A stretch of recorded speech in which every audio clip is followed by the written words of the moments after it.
Days after damaging the business of a San Francisco salon owner by claiming a setup, Nancy Pelosi taking to Twitter to thank the American worker. Over generations, working people across America built the middle class and secured progress for hardworking families.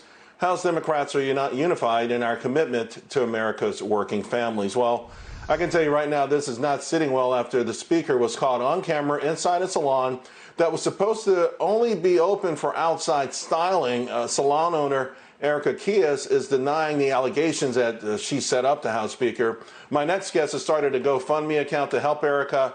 By the way, folks, it's already raised over $300,000 in just 5 days. Amy Tarkanian joins us now. Amy, long time. I'm glad that we're doing this. So congratulations. What got you moving on this? Thank you.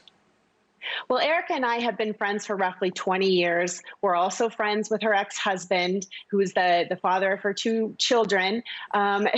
This was very easy for me to do because she is a friend, and I would hope that it would be reciprocated if I were put in her position. She is somebody who's basically just trying to make sure that there's food on the table for her children, make sure that there's a roof over their head. And when this happened and this took place, she was surprised that they actually followed through. This was with an independent contractor, not set up by Erica herself. The independent contractors, they had access to the keypad for the doors. And this was a shock to her that it was actually followed through with. And when she called to tell me what she had seen on the security camera, she was just absolutely floored and couldn't stay silent, and felt that it was necessary to speak up, not just for herself, but also for the other businesses that were suffering in her area and the many salons across the nation that weren't able to open as well. Well, here's the thing, Amy. It would be one thing if there was just a miscommunication on either side, but then Nancy Pelosi said she was set up, and I mean, from what I understand, this really cost Erica so much problems that now, of course, I think she's going to be taking some of this GoFundMe money to relocate.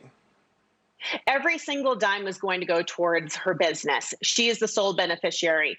She's going to have to break a lease. She's going to have to pack up all her equipment. She's going to have to find new brick and mortar. She's going to have to employ, new folks. This is going to take quite an upheaval, if you will, of financial assistance and also some manpower. She is actually fearful of going back. She's going to have others pack up for her because she has received death threats, and I've seen them myself. She shared them with me. She's had anywhere from threats of slitting her throat, threats to wanting to burn down her business, threats to people locating her home address and saying, we're coming after you.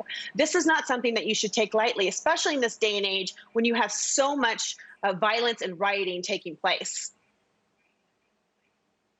I did not know about the death threats. I mean, it's real. So disheartening. And to your point, you got to take them seriously. I mean, there's just no doubt about it. Where's she going to go? Where's she going to relocate? Well, she has lots of opportunities. The South Dakota governor has reached out. There's been a number of businesses out of Texas, Kentucky, Florida, here in Nevada. She is going to have plenty of options, that's for sure. Are you surprised that no one has reached out to her, in terms of somebody from Nancy Pelosi's office, perhaps, or some higher-ranking Democrat official to say, hey, we're sorry about this. We didn't want it to come to this, that your business has to be closed up.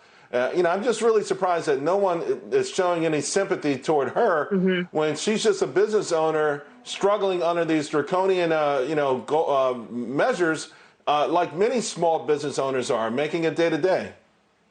Sure. Well, maybe they're fearful of the wrath of Nancy. I mean, technically, she's the 3rd most powerful person in the nation, and she is at the very top of the Democratic Party at this point. So maybe that's why they're not reaching out to her. But for somebody who is willing to pick up the phone, try to make the phone call for an appointment in the first place, when it's in her district, she knows the rules. She's surrounded by an army of people who take care of her. They should know the rules. And quite honestly, the governor's also her nephew. So don't give me any of this BS.